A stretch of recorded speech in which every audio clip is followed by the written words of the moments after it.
Hey guys, Akil here. Welcome back to another episode of the Trading Coach Podcast. We recently hosted a 2-week free trading workshop called Bridging the Gap.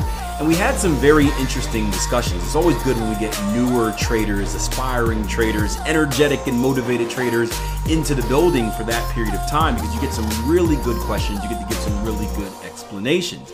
And today I want to share a few one of the conversations that we had during our first week's Q&A session. Now, real quick before we get into that, if you have signed up for Bridging the Gap, remember those recordings are going to be up until August 20th, so make sure you go back and review and do all that fun stuff before they're gone. If you haven't signed up, go to tier1trading.com. I'll put a link in the show notes below as well. Sign up right now. Again, August 20th, you can go back and watch all of the content from the entire 2 weeks.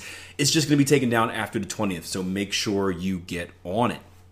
But one of the things that sparked this conversation was a motivated trader, and I love it and hate it at the same time. I have to remind myself, because I've been doing this for so long, that when you get a trader that asks a lot of questions and the questions aren't necessarily the right type of questions, it's very easy to kind of give them a harsh answer, especially with kind of what we see across the industry in random places. You guys couldn't imagine the random emails, the random messages I get with completely idiotic questions on a regular basis. However, when people are coming into our platform, you assume that they're a little bit more motivated, that they have their heads on straight. And when you get a question that may be considered kind of, I don't want to say dumb, but not a great question, you got to think about not necessarily the question, but where is the question coming from? And we had a few traders that were very anxious. They wanted to know what this was. They wanted to do this. They wanted to do that. They wanted to do everything right away. And when we had to tell them, slow down, right? There are steps, there are processes to becoming a consistently profitable trader. You can't just hop on day one, expect to know everything, and then boom, go out there and start making money. It really is a transformation process. In fact, for you guys that have been with me for a while, way back in the Trade Empower days, you'll remember that the first training course I ever created was titled the 12-Week Transformation.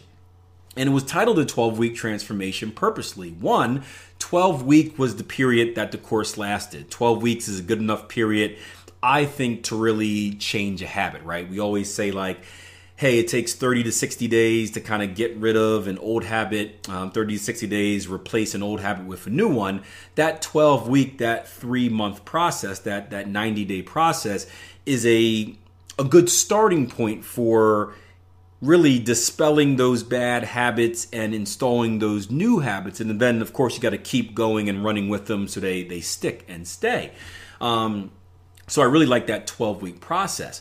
And it really is a transformation. Not only is it a transformation in your financial future, but you transform as a person. You transform your mindset. It's amazing how much trading transforms you and all the other aspects of your life as well. And part of making a transformation, this would go for anything in life, part of making a transformation is first kind of getting rid of your old thoughts, right? We always enter whatever situation it is with predetermined thoughts, right? That is one of the negatives about being old, right? That's why kids and babies are so awesome, right? Because they're in this stage of unconscious incompetence, right? They don't know. They are a blank slate, right? You can tell them anything, they can see something, and it's all learning for the first time. With us, we've got years and years and decades of opinions that may not even be right, but they've stuck with us because we've heard it for a very, very long time.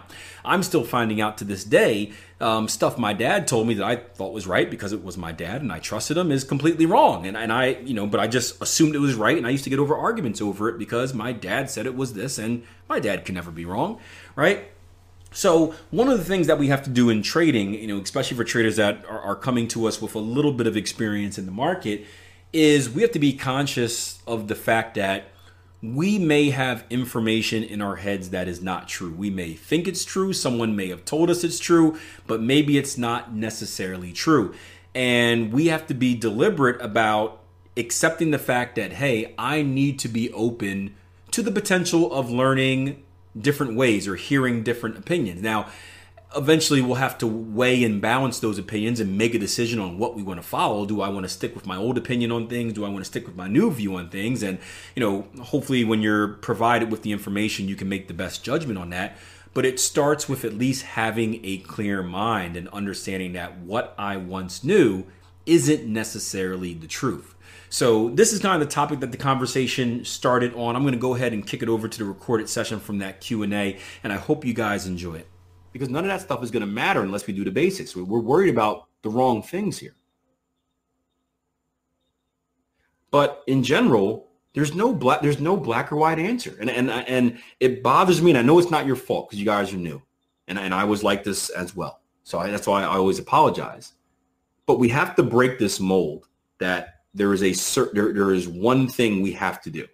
Like I have to trade on the 15. I have to trade on a 30. I have to use an hourly. Like we don't have to. Like this is your playground. This is your sandbox. You can do whatever you want. Do you guys know, I don't really use moving averages, but if I did, do you know what moving averages I would use? Let me ask you guys this. What moving average would you guys use? If I just told you throw a lower time frame and a higher time frame moving average on your chart, what would you use? I guarantee I know the answer.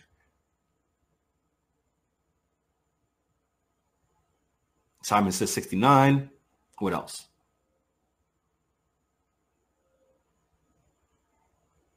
Give me an example of a lower moving average, a smaller moving average, and a higher one. So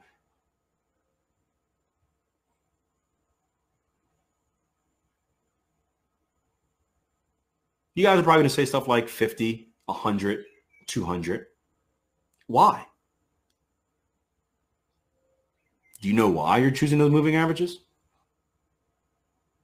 Or are those just the first numbers that come to mind? At some point, you were probably told or you saw at a time that these are the moving averages that everyone else uses, so I use them too. You know what I use? 89 instead of 100. If I were to use them, a 233, a 155. I use fib numbers. Now, is it wrong for me to use a 155 moving average? A 34 moving average? No, not at all.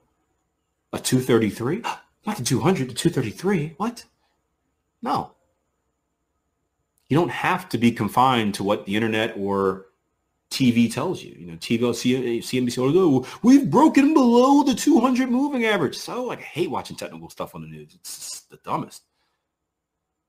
Bob, we've broken below the 200. Okay. That means we're in a downtrend. Like, no, you idiot. We were in a downtrend we wouldn't have broke the 200 if we weren't in a downtrend. We were in a downtrend for the last month to break the 200 in the first place. The 200 hasn't reacted because it hasn't been 200 days yet.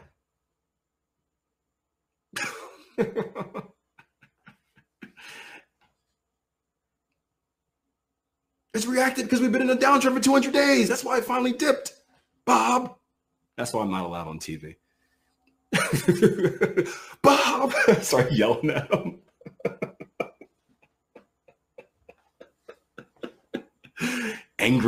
Angry black man freaks out on TV. Race tensions at all-time extreme.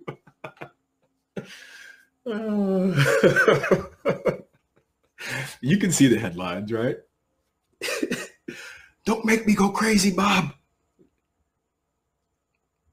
They have a police officer tries to arrest me. I get physical, and then it goes from there. You guys see it? You see it?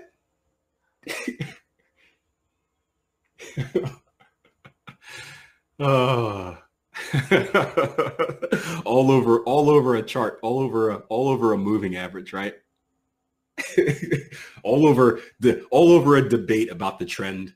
That's what it is. See, this is why we don't debate about the trend. All over the trend. In breaking news, intense debate over bullish or bearish trend on the S&P 500 sparks racial tension.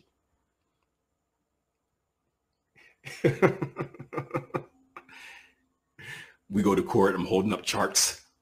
I'm like, clearly there was a series There was an initial structure high right there. And then we violated the outside return. You see it. By our definition, that is a bearish trend. I'm teaching a course and everything.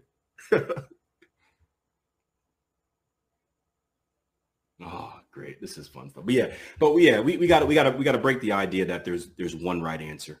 The truth is that it's our sandbox. Now, there are right principles, right? I think we can all agree, and every professional trader can agree. And I've spoken to many traders out there who trade completely differently than myself. But we can all agree there are certain principles that are needed to be successful.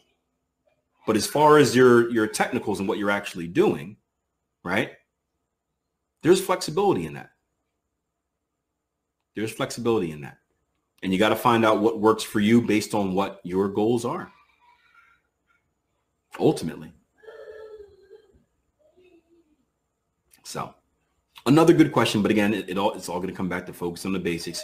We don't need to worry about time frames right now. Ask yourself the question, how will that help you right now? If you don't know how to trade, how is knowing what time frame to go to going to help you? It's not, because you shouldn't be trading. And the kids are going wild. Yep.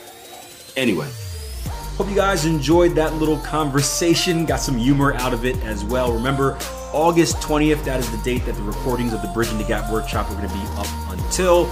If you get a chance to hear this by then, make sure you sign up and check it out. Just go to www.tier1trading.com. If you don't, we do these webinars a few times a year, so just stay in the loop, and I'm sure you'll hear about the next one because I usually shamelessly promote it a few weeks in advance. All right, thank you guys for joining, and until next time, plan your trade, trade your plan. Take care.